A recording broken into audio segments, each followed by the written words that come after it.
Les moteurs synchrones et asynchrones sont tous les deux utilisés dans le secteur industriel.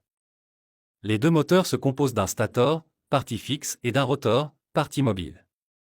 La différence entre moteur synchrone et asynchrone vient du rotor.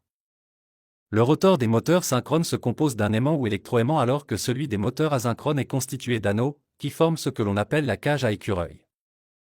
Dans le cas d'un moteur synchrone, le moteur tourne à la même vitesse que le champ magnétique, le rotor tourne à la vitesse de synchronisme.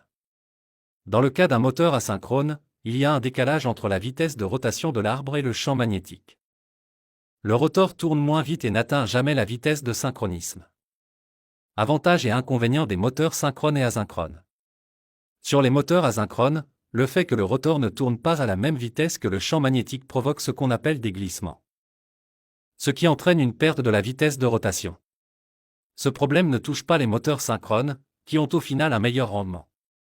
Le démarrage direct des moteurs synchrones est impossible alors que les moteurs asynchrones peuvent être lancés directement sur le réseau.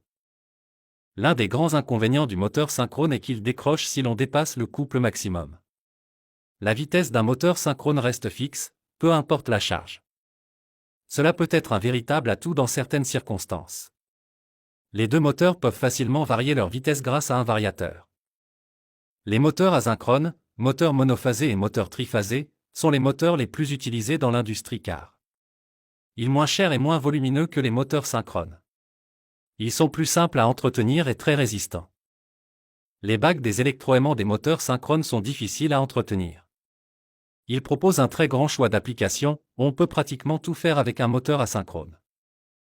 La plupart des machines industrielles peuvent être entraînées grâce à un moteur asynchrone et la variation de vitesse est très facile à mettre en place.